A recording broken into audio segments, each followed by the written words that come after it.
75 વર્ષના ભાઈને તેના દીકરા ક્લિનિકે લાવ્યા અને કહેવા લાગ્યા કે પપ્પાને છેલ્લા 4 મહિનાથી આ સ્વરપેટીના કેન્સરનું નિદાન થયું છે. ત્યારથી જ ઉધરસ આવે છે, પણ કફ નીકળતો નથી.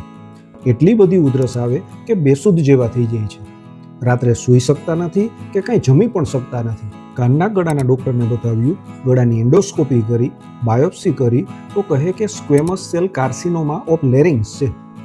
ડૉક્ટરે ઓપરેશન અને કીમો રેડિયોથેરાપીની સલાહ આપી, પણ પપ્પા આમાંથી કંઈ પણ કરાવવાની બિલકુલ ના પાડે છે. તો હવે તમે જ આમાં કંઈક રાહત થાય તેવું કરો. હિસ્ટ્રી લેતા ખ્યાલ આવ્યો કે 4 મહિના પહેલાં મોટા દીકરાએ નાના દીકરા પાસે પ્રોપર્ટીમાં ભાગ માંગ્યો, જે દર્દીને બિલકુલ ન ગમ્યું.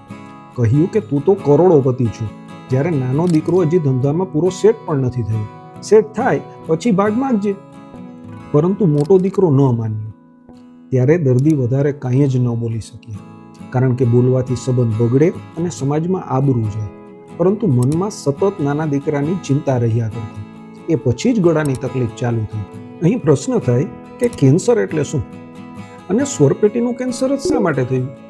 જ્યારે શરીરમાં કોષો એટલે કે સેલ નિયંત્રણ વગર વધવા લાગે અને શરીરમાં ફેલાય તેને કેન્સર કહેવાય. જ્યારે કોઈ પણ વ્યક્તિ કોઈ ઓચિંતાની આવેલ સમસ્યા વિશે 24 કલાક સતત વિચારે, ત્યારે શરીરને એવો સંદેશ જાય કે કોઈ મોટી મુશ્કેલી આવી પડી છે, તો ખૂબ ઝાઝા સેલ્સનું નિર્માણ કરો.